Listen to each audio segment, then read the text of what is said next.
আজকে আমি আপনাদের সঙ্গে একেবারে নতুন ধরনের দারুণ স্বাদের একটা পায়েসের রেসিপি শেয়ার করব। আশা করি আপনাদের খুবই ভালো লাগবে। নমস্কার বন্ধুরা, রূপাস কিচেনে সবাইকে স্বাগতম। তাহলে চলুন দেখে নেওয়া যাক। এখানে আমি একটা ছোট বাটির হাফ বাটির মতো গোবিন্দভোগ চাল নিয়ে ভালো করে ধুয়ে নেব। ওজন হিসাবে 100 গ্রামের মতো চাল আছে।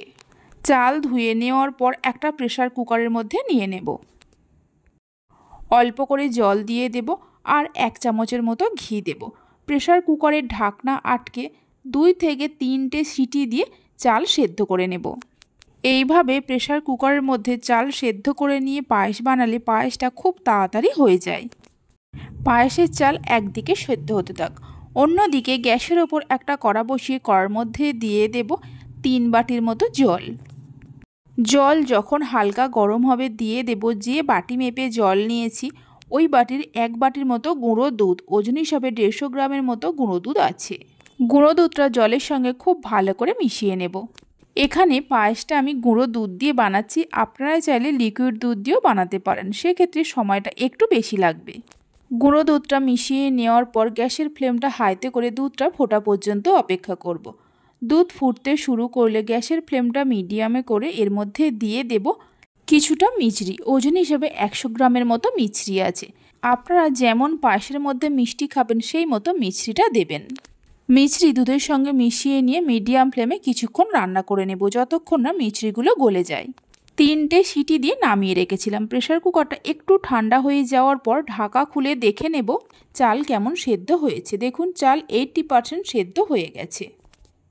এদিকে 2-3 মিনিট রান্না করে নেওয়ার পর দেখুন মিছরিগুলো খুব সুন্দরভাবে গলে গেছে। পায়েসটা আমি মিছরি দিয়ে বানাচ্ছি, আপনারা চাইলে চিনি বা বাতাসা দিয়েও বানাতে পারেন, তবে এইভাবে একবার মিছরি দিয়ে বানিয়ে দেখবেন, স্বাদটা খুব ভালো হয়। মিছরিগুলো গলে যাওয়ার পর দিয়ে দেব 2টো এলাচকে থেঁতো করে নিয়ে আর সামান্য নুন। এবার সেদ্ধ করে রাখা চালগুলো এর মধ্যে দিয়ে দেব। দুধের মধ্যে চালগুলো দেওয়ার পর মিশিয়ে নিয়ে লো টু মিডিয়াম ফ্লেমে আরও মিনিট 4-5 সময় ধরে রান্না করে নিতে হবে। এইভাবে একবার পায়েসের রেসিপিটা বানিয়ে দেখতে পারেন, খেতে দারুণ লাগে। আর বাড়িতে বানালে খেয়ে কেমন লাগলো অবশ্যই আমাকে কমেন্ট করে জানাবেন। কিছুক্ষণ রান্না করে নেওয়ার পর দেখুন চালটা পুরোপুরি সেদ্ধ হয়ে গেছে আর পায়েসটাও আগের থেকে অনেকটা ঘন হয়ে গেছে। এর থেকে আর বেশি ঘন করব না, কারণ ঠান্ডা হয়ে যাওয়ার পর আরও একটু ঘন হয়ে যাবে। সবশেষে দিয়ে দেব পান্তুয়া। এখানে আমি 6টা পান্তুয়া নিয়েছি, আপনারা নিজেদের প্রয়োজন মতো পান্তুয়ার পরিমাণটা বাড়িয়ে কমিয়ে নিতে পারেন।